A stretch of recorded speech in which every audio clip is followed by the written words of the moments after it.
2 minute 45 second का video Ajinkya Rahane के आंसुओं के साथ खत्म हुआ और इस वीडियो में जो आखिरी शब्द गूंजे वो थे कैप 278 साइनिंग ऑफ। माने अब हमें कंसिस्टेंसी, एक्यूरेसी और कामनेस का वो संगम नहीं दिखेगा जिसे लेकर अजिंक्य रहाणे क्रिकेट के मैदान में उतरते थे, क्योंकि अजिंक्य रहाणे ने क्रिकेट के तीनों फॉर्मेट वनडे, टेस्ट और T20 इंटरनेशनल से रिटायरमेंट का ऐलान कर दिया है।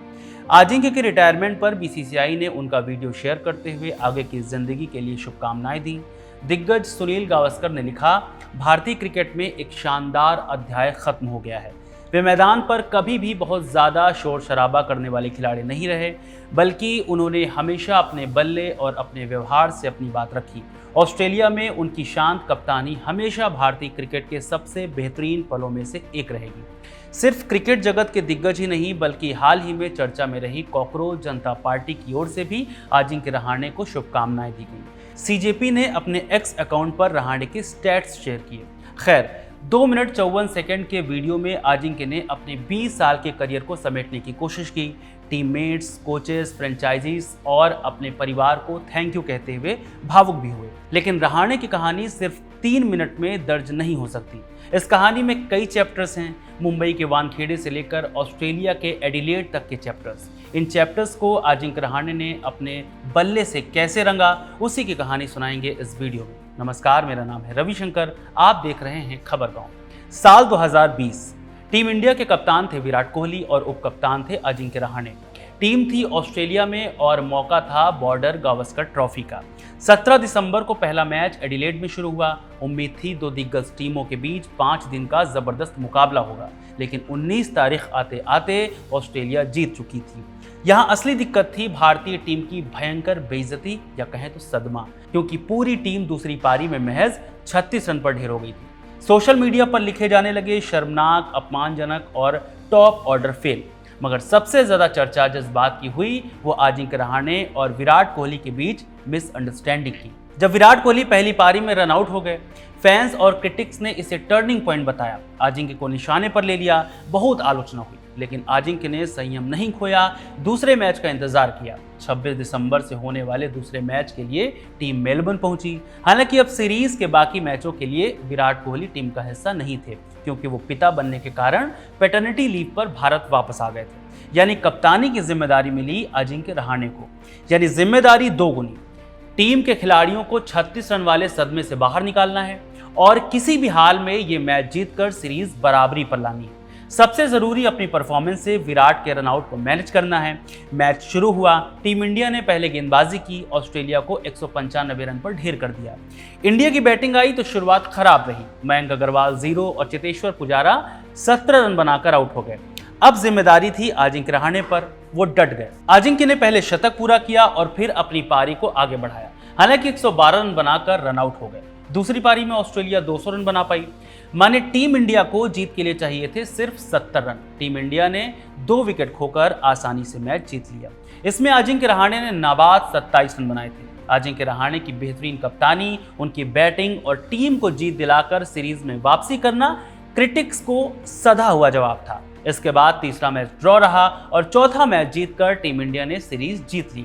इन सभी मैचों में अजिंक्य रहाणे ने कप्तानी की और टीम इंडिया को ऐसे सदमे से निकाला जहां से निकलना बहुत मुश्किल था। यानी 2020-21 की बॉर्डर गावस्कर ट्रॉफी इतिहास के पन्नों में लिख दी गई अजिंक्य रहाणे के नाम के साथ। बीजीटी 2020-21 का किस्सा अजिंक्य रहाणे का नाम का अर्थ पूरी तरह सार्थक करता है। अजिंक्य यानी कभी ना हारने वाला। रिटायरमेंट के लिए वीडियो बनाते वक्त अजिंक्य ने इस बात का जिक्र भी किया। हालांकि उन्होंने कहा कि मैं कई बार हारा हूं, लेकिन दोबारा उठा। अजिंक्य रहाणे की कहानी मुंबई के दूर दराज इलाके डोंबिवली से शुरू होती है। पिता एक सरकारी कर्मचारी थे और नहीं चाहते थे कि उनके बच्चे सारा समय टीवी देखने में बिताएं, इसलिए अजिंक्य को क्रिकेट और कराटे की क्लास में डाला। रहाणे ने महज 12 साल की उम्र तक कराटे में ब्लैक बेल्ट हासिल कर ली थी और यही वो डिसिप्लिन था जो आगे चलकर उनके क्रिकेट में भी दिखा।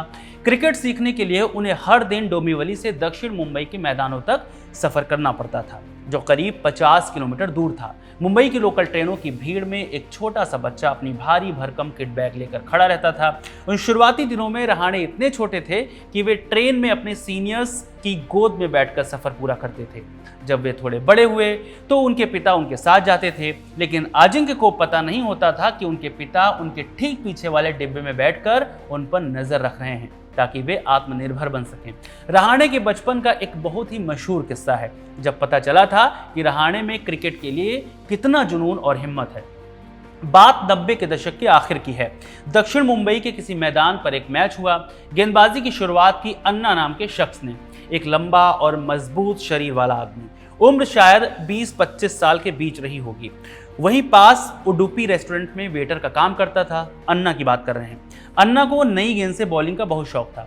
अन्ना के हाथ में गेंद थी और सामने थे अजिंक्य। तब उम्र शायद 10 साल की भी नहीं होगी। उनका बल्ला हाथ में बहुत बड़ा मालूम हो रहा था। हेलमेट भी सर के साइज से बहुत ज्यादा था, ढीला सा मालूम हो रहा था। अन्ना ने गेंद फेंकी और बाउंस होकर सीधा अजिंक्य के सर पर जा लगी। अजिंक्य जमीन पर गिर पड़े। साथी खिलाड़ी घबरा गए, लगा कि सर फट गया है। लोग भागकर मैदान पर पहुंचे तो रहाणे जोर जोर से रो रहे थे। रहाणे को पानी पिलाया गया। रहाणे लगातार रोते रहे करीब 15 मिनट तक। परेशान होकर अंपायर ने अल्टीमेटम दिया कि या तो वो खेल शुरू करें या मैदान से बाहर जाएं। आखिरकार रहाणे ने फैसला किया कि वो फिर से खेलेंगे। तभी अन्ना ने रहाणे से कहा कि वो नहीं खेल पाएंगे, वो बाहर चले जाएं। लेकिन रहाणे किसी और मोड़ में थे। इस बार फिर रहाणे के सामने अन्ना थे, लेकिन इस बार गेंद हेलमेट पर नहीं लग रही थी, बल्कि बाउंड्री पर रखी रस्सियों को चूम रही थी। बेहद सुंदर कवर ड्राइव स्मूथ फ्लिक के जरिए रहाणे ने अन्ना को 4 लगातार चौके मारे।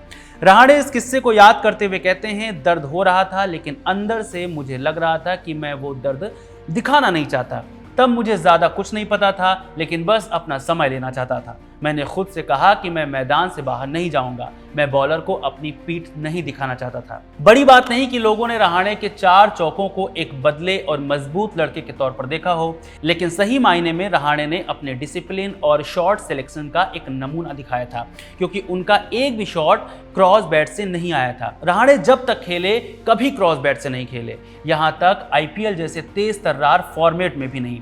आप चाहे 2026 आईपीएल देखिए या फिर 2025 का या फिर उससे पहले, जहां मौजूदा वक्त में वैभव सूर्यवंशी, अभिषेक शर्मा या फिर फिन एलन जैसे बल्लेबाज आते ही फुल पावर यूज करके छक्का मारने की कोशिश करते हैं, वहीं इन लोगों के बीच अजिंक्य रहाणे बगैर पावर जनरेट किए सिर्फ अपनी टाइमिंग, बैट की सही पोजीशन और रणनीति के तहत खेलते हुए दिखाई देते हैं। खैर, वापस चलते हैं। रहाणे ने अपनी क्रिकेट की शुरुआत मुंबई के लिए खेलते हुए की। घरेलू क्रिकेट में उनकी परफॉर्मेंस शानदार है। महज 22 साल की उम्र तक फर्स्ट क्लास क्रिकेट में 4000 से ज्यादा रन बना लिए थे और औसत करीब 69 का था। बावजूद इसके उन्हें टीम इंडिया के दरवाजे पर काफी लंबे समय तक इंतजार करना पड़ा। इंटरनेशनल क्रिकेट में उनका सफर 2011 में शुरू हुआ। उन्होंने अपना पहला T20 मैच 31 अगस्त 2011 को इंग्लैंड के खिलाफ मैनचेस्टर में खेला। अपने पहले ही मैच में उन्होंने 31 गेंद पर 69 रनों की धुआंधार पारी खेलकर सबको इंप्रेस किया। इसके कुछ ही दिनों बाद 3 सितंबर 2011 को चेस्टरले स्ट्रीट में इंग्लैंड के खिलाफ ही उनका वनडे डेब्यू हुआ। ये राहुल द्रविड़ का आखिरी व्हाइट बॉल मैच था और रहाणे ने इसमें 40 रन बनाए थे। लेकिन टेस्ट क्रिकेट का सफर इतना आसान नहीं था। रहाणे को अपनी पहली टेस्ट कैप हासिल करने के लिए करीब 16 टेस्ट मैचों तक बेंच पर बैठना पड़ा। आखिरकार 22 मार्च 2013 को दिल्ली में ऑस्ट्रेलिया के खिलाफ उन्हें टेस्ट डेब्यू का मौका मिला, लेकिन ये डेब्यू किसी बुरे सपने जैसा था। वे दोनों पारियों में फ्लॉप रहे और केवल 1 और 7 रन ही बना सके। उस समय के महान दिग्गजों ने उनकी बहुत आलोचना की, जिससे रहाणे टूट गए। उनके कोच प्रवीण आमरे ने उस समय को याद करते हुए कहा था, वो टेस्ट रहाणे के नाम पर एक क्रॉस की तरह था और वहां से वापसी करना बहुत मुश्किल था। ऑस्ट्रेलिया के खिलाफ खराब डेब्यू के बाद उन्हें टीम से बाहर होने का डर था, लेकिन उन्होंने अपनी तकनीक पर काम किया। प्रवीण आमरे ने सीजन के बीच में ही उनका बैकलिफ्ट बदलवाया, जो एक बहुत बड़ा जोखिम था। आपको बता दें कि बैकलिफ्ट किसी भी बल्लेबाज के लिए सबसे जरूरी हिस्सा होता है, क्योंकि यहीं से तय होता है कि गेंद और बल्ले का संपर्क कैसे होगा। दरअसल बैकलिफ्ट बल्लेबाजी का वो हिस्सा है जब बल्लेबाज शॉट के लिए अपने बल्ले को उठाकर पीछे की तरफ ले जाता है। लेकिन रहाणे की मेहनत रंग लाई और दक्षिण अफ्रीका के दौरे पर उन्होंने डरबन टेस्ट में 51 और 96 रनों की शानदार पारियां खेलकर टेस्ट टीम में अपनी जगह पक्की कर ली। इसके बाद रहाणे ने ऐसा खेला कि सेना देशों यानी दक्षिण अफ्रीका, इंग्लैंड, न्यूजीलैंड और ऑस्ट्रेलिया के लिए सबसे भरोसेमंद बल्लेबाज बन गए। 2014 में लॉर्ड्स के ऐतिहासिक मैदान पर उनका शतक आज भी याद किया जाता है, जिसकी बदौलत भारत ने वहां 28 साल बाद कोई टेस्ट जीता था। उसी साल मेलबर्न और न्यूजीलैंड में भी उनके शतकों ने उन्हें दुनिया के बेहतरीन बल्लेबाजों की कतार में ला खड़ा किया। हालांकि 2022 की शुरुआत में उन्हें खराब फॉर्म की वजह से टेस्ट टीम से बाहर कर दिया गया था, लेकिन रहाणे ने हार नहीं मानी। उन्होंने घरेलू क्रिकेट में मेहनत की और 2023 के वर्ल्ड टेस्ट चैंपियनशिप फाइनल के लिए फिर से टीम में वापसी की, जहां उन्होंने 89 और 46 रनों की जुझारू पारियां खेली। ये उनकी आखिरी बड़ी सफलता थी। उनका आखिरी अंतर्राष्ट्रीय मैच जुलाई 2023 में वेस्टइंडीज के खिलाफ पोर्ट ऑफ स्पेन में खेला गया था। एक टेस्ट मैच था। यह तो अजिंक्य रहाणे का खेल था, लेकिन उनके करियर में गोल्डन पीरियड रहा उनकी कैप्टेंसी, जब उन्होंने साल 2020-21 बॉर्डर गावस्कर ट्रॉफी में इतिहास रच दिया। इस सीरीज का पूरा किस्सा हमने आपको शुरुआत में ही सुनाया, कैसे टीम इंडिया पहले मैच में सिर्फ 36 रन पर ऑल आउट हो गई थी। फिर रहाणे कप्तान बने और टीम ने इतिहास रच दिया, जिससे सीरीज 1-1 की बराबरी पर आ गई। अजिंक्य रहाणे की कप्तानी रिकॉर्ड इतना शानदार है कि कोई भी अन्य भारतीय कप्तान उसकी बराबरी नहीं कर पाया है। उन्होंने कुल 6 टेस्ट मैचों में कप्तानी की, जिसमें से भारत ने 4 जीते और 2 ड्रॉ रहे। वे कभी कोई टेस्ट नहीं हारे। वनडे में भी उन्होंने 3 मैचों में कप्तानी की और तीनों में भारत को जीत मिली। इनमें भी एक यादगार टेस्ट मैच अफगानिस्तान के साथ था, जो ना ही कभी अफगानिस्तान भूल सकता है और ना हिंदुस्तान और ना ही क्रिकेट को चाहने वाला दुनिया का कोई भी फैन। 15 जून 2018 को बेंगलुरु में अफगानिस्तान के खिलाफ एक टेस्ट मैच खेला गया। भारत ने वो मैच 2 दिनों में ही जीत लिया था, लेकिन जब ट्रॉफी के साथ फोटो खिंचवाने की बारी आई तो रहाणे ने अफगानिस्तान की पूरी टीम को भारत के साथ आकर फोटो खिंचवाने के लिए आमंत्रित किया। रहाणे ने कहा था, जीत और हार खेल का हिस्सा है। मैदान पर और मैदान के बाहर आप जो सीखते हैं वो बेहद महत्वपूर्ण है। शायद यही कारण है कि अजिंक्य के लिए हमेशा प्रेरणा रहे। राहुल के बारे में कहते हैं, जो भी उनके साथ खेलता है वो जानता है कि वे एक सख्त जान लड़के हैं, उनके अंदर एक फौलाद है। माइकल वॉन ने तो अजिंक्य को भारतीय टीम का सबसे ज्यादा तकनीकी रूप से सक्षम खिलाड़ी बताया था। अगर रहाणे के करियर के आंकड़ों पर नजर डालेंगे तो टेस्ट क्रिकेट में 85 मैच खेले हैं, करीब 39 की औसत से 5077 रन बनाए हैं, 12 शतक और 26 अर्धशतकों की मदद से। इसके अलावा वनडे की बात करें तो 90 मैचों में करीब 36 की औसत से 2962 रन बनाए हैं, जिसमें 3 शतक और 24 अर्धशतक दर्ज हैं। T20 इंटरनेशनल क्रिकेट में 20 मैच खेले हैं और 375 रन बनाए हैं। IPL की बात करें तो 212 मैचों में करीब 31 की औसत से 5367 रन बनाए हैं, जिसमें 2 शतक और 35 अर्धशतक शामिल हैं। अजिंक्य रहाणे IPL में Kolkata night Riders, Rajasthan Royals, Chennai super Kings और मुंबई इंडियंस जैसी टीमों का हिस्सा रहे। अजिंक्य रहाणे का IPL सफर काफी उतार चढ़ाव भरा रहा। जगजाहिर है कि अजिंक्य रहाणे को कभी भी T20 का बहुत अच्छा बल्लेबाज नहीं माना गया है। इस बारे में उनके कोच प्रवीण आमरे कहते हैं, जब मैंने एक IPL फ्रेंचाइजी को रहाणे का नाम सुझाया तो उन्होंने साफ तौर पर मना करते हुए कहा था कि वो T20 का खिलाड़ी नहीं है। यहां तक कि मुंबई इंडियंस में रहते हुए भी उन्होंने ज्यादा मौके नहीं हासिल किए, लेकिन रहाणे ने हार नहीं मानी और राजस्थान रॉयल्स के साथ जुड़कर अपनी किस्मत बदली। IPL 2012 उनके लिए टर्निंग पॉइंट साबित हुआ, जहां उन्होंने 560 रन बनाए और सबको दिखा दिया कि क्लासिकल बल्लेबाजी से भी T20 में रन बनाए जा सकते हैं। रहाणे ने खुद माना था कि जो काम घरेलू क्रिकेट में 4000 रन नहीं कर पाए, वो IPL के 500 रनों ने कर दिखाया और उन्हें रातों रात पहचान दिला दी। रहाणे के राजस्थान रॉयल्स में जाने के पीछे एक दिलचस्प किस्सा है। सितंबर 2010 में रहाणे ने बोर्ड प्रेसिडेंट 11 के लिए खेलते हुए ऑस्ट्रेलिया के खिलाफ 111 गेंदों पर नाबाद 113 रनों की तूफानी पारी खेली थी। इस पारी से शेन वॉटसन इतने प्रभावित हुए कि उन्होंने तुरंत अपनी फ्रेंचाइजी राजस्थान रॉयल्स को रहाणे का नाम सुझाया। वहीं राहुल द्रविड़ तो रहाणे को पसंद करते ही थे। द्रविड़ के मार्गदर्शन में रहाणे ने सीखा कि T20 खेलने के लिए उन्हें अपनी शैली बदलने या जबरदस्ती बिग हिटर बनने की जरूरत नहीं है। इस तरह रहाणे का करियर आगे बढ़ा। थोड़ा वक्त बीता तो अजिंक्य रहाणे ने IPL में कई टीमों का प्रतिनिधित्व किया, जिनमें कोलकाता नाइट राइडर्स भी शामिल है। KKR के कप्तान के तौर पर उन्होंने हमेशा टीम को खुद से ऊपर रखा।